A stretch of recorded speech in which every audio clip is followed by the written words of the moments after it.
এই যে ছাত্র আন্দোলনের নেতারা তাদের বিবেকটা আসলে কোথায় গিয়ে দাঁড়াইছে, ক্ষমতার লোভ কি তাদেরকে অন্ধ করে দিল কিনা সেটা বুঝতে আমার একটু কষ্ট হচ্ছে। তাদের সাথে যোগ হয়েছে এবি পার্টি, তাদের সাথে হচ্ছে নাগরিক কমিটি, চলমান যারা আছে তারা মিলেমিশে এটা ক্ষমতা ভাগাভাগি মানে রুটি ভাগাভাগির মতো একটা অবস্থা করতে চাচ্ছে। জুলাই আগস্টের আহত এবং নিহত এদের রক্তের সাথে বেইমানি বলে আমি মনে করি। শুধু ইশরাক হোসেন না, আমাদের লাশের উপর দিয়ে তাদেরকে পুনর্বহাল করতে হবে। সেটির বিচার হওয়া উচিত, কোনোভাবেই পুনর্বহাল না।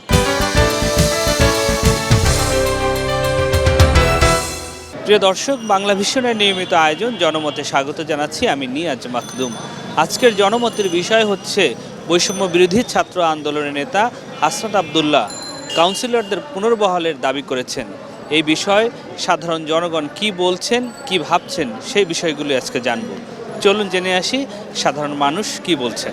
হাসনাত আবদুল্লাহ যে কাউন্সিলরদের পুনর্বহালের যে কথা তুলেছেন, এটা এই জুলাই আগস্টের আহত এবং নিহত এদের রক্তের সাথে বেইমানি বলে আমি মনে করি। কারণ এই কাউন্সিলররা জুলাই মাসে, জুলাইয়ের 18-19 তারিখ, তারপরে 4 তারিখ, 3 তারিখ এরা ওপেন গুলি করেছে, হ্যাঁ, ছাত্র জনতার উপরে, মোহাম্মদপুরে, উত্তরায়, যাত্রাবাড়িতে আর রামপুরা বাড্ডায়। তাদের একটা খোয়াব আছে রাজনৈতিক দল করবে এবং এই দলকে তারা যাতে মানে সহযোগিতা করে এই শর্তে কাউন্সিলরদের পুনর্বহালের একটা চেষ্টা চালাচ্ছে। ইশরাক হোসেন উনি একটা কথা বলেছেন যে এদের পুনর্বহাল যদি করতে চায় তার রক্তের উপর দিয়ে করতে হবে, এবং উনি যদি ডাক দেন যে আমরা প্রতিহত করব, তাহলে আমরা তার সাথে একত্রতা ঘোষণা করব এবং প্রতিহতর চেষ্টা করব। যারা এতদিনে নির্বাচিত মানে প্রতিনিধি ছিল, যারা প্রতিনিধি ছিল তারা কোনোভাবেই নির্বাচিত না, তারা আওয়ামী লীগের দোসর ছিল বলেই তারা প্রতিনিধি হতে পেরেছে। আওয়ামী লীগের দোসর ছিল, আওয়ামী লীগের সাথে হাতে হাত মিলে, কাঁধে কাঁধ মিলে এদেশের মানুষের ক্ষতি করছে, জনগণের ক্ষতি করছে। প্লাস এই যে ছাত্র আন্দোলনের নেতারা তারা কিভাবে বলে আমি এটা বুঝতে পারি না, কারণ তাদের বিবেকটা আসলে কোথায় গিয়ে দাঁড়াইছে, ক্ষমতার লোভ কি তাদেরকে অন্ধ করে দিল কিনা। তাদের ভাইদের রক্তের বিনিময়ে এই বাংলাদেশটা আবার নির্মাণ হলো, সেখানে তারা আবার সেই আওয়ামী লীগের দোসরদেরকে পুনর্নির্বাসন করতে চাচ্ছে। এই মন্তব্যের আসলে ইয়াটা কি, মূল লক্ষ্যটা কি সেটা বুঝতে আমার একটু কষ্ট হচ্ছে। কারণ আমার বিশ্বাস ছিল যে তারা এদেশটাকে সুন্দরভাবে সাজাতে চায়, আর যখন এদেশটাকে সুন্দরভাবে সাজাতে চাইবে তখন কখনোই এই যে খুনি আর খুনির দোসরদেরকে তারা কখনো পুনর্নির্বাসন করতে চাইতে পারে না। ছাত্ররা যারা মিছিল করতে যাইতে চাইছে তারা যাইতে পারে না, ঘরে যেয়ে ভয় দেখানো হইতো। এরা কারা দেখাইতো ভয়টা? ওই সময় নির্বাচিত প্রতিনিধিরা। ঢাকা শহর সহ সারা বাংলাদেশে যতগুলো স্পটে ছাত্র জনতার উপর সশস্ত্র অবস্থায় হামলা চালানো হয়েছিল, এর মধ্যে কাউন্সিলররা সর্বোচ্চ নেতৃত্ব দিয়েছে। বাংলা মোটরে তারা হচ্ছে 4 তারিখ, 5 এমনকি 5 তারিখে সর্বোচ্চ সশস্ত্র হামলা করেছে, মিরপুরে করেছে, উত্তরায় করেছে। আমরা সেটা সচক্ষে দেখেছি, আমরা রাজপথে ছিলাম। কানামাছি খেলার মতো তারা যখন যা চাচ্ছে তাই করতেছে, সংস্কার বলে।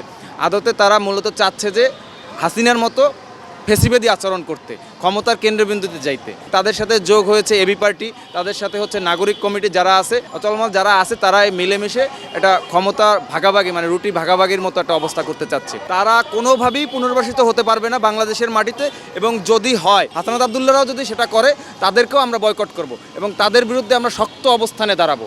এটা বাংলাদেশের মাটিতে আর হতে দেওয়া যাবে না। যখন জুলাই অভ্যুত্থানের আন্দোলন চলছিল, তখন শেখ হাসিনা পতিত স্বৈরাচার যিনি, তার যে এনা বলার বা তার যে উইংগুলো ছিল, এটা সন্ত্রাসী হোক বা বুদ্ধিবৃত্তি হোক, সবাই কিন্তু ছাত্র জনতার বিরুদ্ধে গিয়ে মাঠে হোক বা বুদ্ধিবৃত্তিক জায়গাগুলোতে হোক তারা কিন্তু আমাদের বিরুদ্ধে কাজ করেছে। এখন তাদেরকে যদি এখন আবার পুনর্বহাল করা হয়, তাহলে তো দেখা যাবে যে তাদেরকে যে যুক্তিতে পুনর্বহাল করা যাবে সেই যুক্তিতে আমাদের যে সংসদ ভেঙে দেওয়া হয়েছে ওই সংসদ সদস্যদেরকে কিন্তু পুনর্বহাল করা যায়। তারা যদি এরকম করে, পুনর্বহালের চেষ্টা করে, কোনো ধরনের লিয়াজও করার চেষ্টা করে, তাহলে আমরা এটা ধরে নিব যে তারা ফেসিবাদকে পুনর্বাসনের জন্য তারা মূলত কাজ করছে। তাদের কোনো একটা উদ্দেশ্য, রাজনৈতিক কোনো উদ্দেশ্য হাসিলের জন্য তারা এটা করে থাকতে পারে। বিএনপির একজন গুরুত্বপূর্ণ নেতা জনাব ইশরাক হোসেন বলেছেন যে তার লাশের উপর দিয়ে কিন্তু তাদেরকে পুনর্বহাল করতে হবে।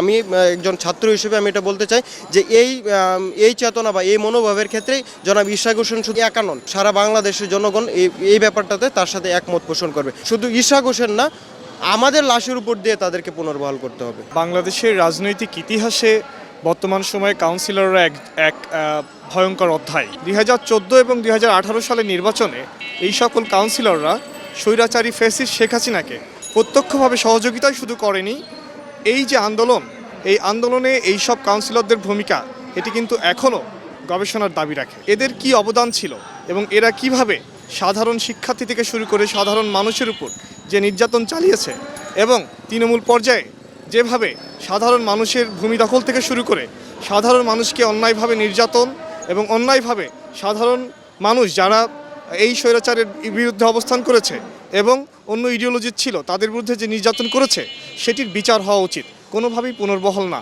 আমাদের ইশরাক ভাইয়ের সাথে পরিপূর্ণভাবে একমত পোষণ করি যে এই ব্যাপারটি যদি হয়ে থাকে এই নতুন বাংলাদেশে, তাহলে আমি মনে করি যে এটা গণতন্ত্র এবং যে মত প্রকাশের স্বাধীনতা বাংলাদেশে তৈরি হয়েছে সেটির প্রতি একটি অবিচার করা হবে। কাউন্সিলর যারা রয়েছে তাদের যদি এখন আবার পুনর্বাসন করা হয়, তাহলে আমরা যেহেতু সাধারণ শিক্ষার্থী যারা আমরা দেখেছি, আমরা জুলাই হত্যাকাণ্ড দেখেছি এখানে কিভাবে মানুষদের নির্মমভাবে হত্যা করা হয়েছে। সো এখানে যদি ওনাদের আবার পুনর্বাসন করা হয়, ওনাদের এটা হচ্ছে একটা সুযোগ পাবে ওরা, তাহলে এটা যারা ছাত্র মারা গেছে তাদের উপর অন্যায় করা হবে, যারা এত এত মানুষ এত এত মায়ের কোল খালি হয়েছে তাদের প্রতি অবিচার করা হবে। আমরা ন্যায় বিচারের ক্ষেত্রে এটা কখনোই আমাদের কাছে কাম্য নয় যে আমরা আবার আওয়ামী লীগের দোষরদের আমরা এখানে ওদের স্থান দিব। ওরা যা করেছে এখানে অবশ্যই ওদের কখনোই পুনর্বাসন করতে দেওয়া উচিতই না, ওদের বরং বিচারের আওতায় এনে যেভাবে বিচার করা যায় সেটাই ওদের করা উচিত। হাসিনার আমলে নির্বাচিত ওয়ার্ড কাউন্সিলরদের পুনর্বহাল করা মানে স্বৈরাচারী আওয়ামী লীগ সরকারের দোসরদের পুনর্বাসন করা। এটা জুলাই আন্দোলনের শহীদের রক্তের সাথে বেইমানি, আর এটা আওয়ামী লীগের সাথে আপোষ করার মতো।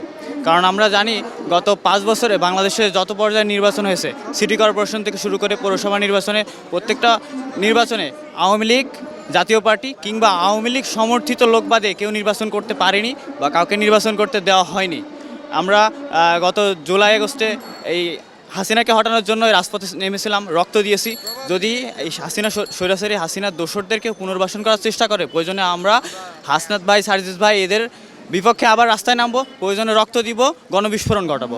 ঝিনাইদহে একজন চেয়ারম্যান ছিল, হিরণ চেয়ারম্যান, সে প্রকাশ্যে গুলি করেছে। এটা কিন্তু আপনাদের গণমাধ্যমে এসছে। শত শত কাউন্সিলর বলেন, এবং তারা জনপ্রতিনিধি বলা যাবে না, কারণ তারা জনগণের প্রত্যক্ষ ভোটে নির্বাচিত কেউ না। তো সেই ধরনের ব্যক্তিবর্গরাই আমাদের জুলাই অভ্যুত্থানে ছাত্র জনতার উপরে ব্যাপক পরিমাণে হামলা চালিয়েছে। এই ধরনের লোকজনগুলাকে যদি আপনি আবার পুনর্বহাল করতে চান, তাহলে হবে কি যে শহীদদের রক্তের সাথে বেইমানি করা হবে। আজকে মুগ্ধ ভাইয়ের সাথে বেইমানি করা হবে, আবু সাইদ ভাইয়ের রক্তের সাথে বেইমানি করা হবে, যারা বুক পেতে দিছে আমাদের এই স্বৈরশাসক সরকারের পতনের জন্য। যত দ্রুত সম্ভব একটি গণতান্ত্রিক পন্থায়, গণতান্ত্রিক উপায়ে একজন জনগণের প্রতিনিধির হাতে ক্ষমতা হস্তান্তর করা উচিত। আমি বলে একজন সাধারণ শিক্ষার্থী হিসেবে আমি এটা মনে করি। প্রিয় দর্শক, এতক্ষণ শুনছিলেন আপনারা বাংলা ভিশনের নিয়মিত আয়োজন জনমত। আজকের জনমতে সাধারণ মানুষ তাদের মতামত ব্যক্ত করেছেন। তারা বলছেন জুলাই গণ অভ্যুত্থানে এসব কাউন্সিলররাই সাধারণ ছাত্র জনতার উপরে নির্বিচারে গুলি চালিয়েছেন। তাদেরকে পুনর্বহাল করা বিপ্লবের স্পিরিটের সাথে বেইমানির শামিল।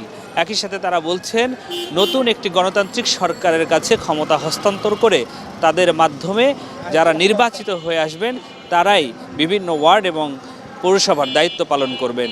এই ছিল আজকের জনমত। আগামীতে নতুন কোনো বিষয় নিয়ে আপনাদের সামনে উপস্থিত হব। সেই পর্যন্ত ভালো থাকুন, সুস্থ থাকুন। আল্লাহ হাফেজ।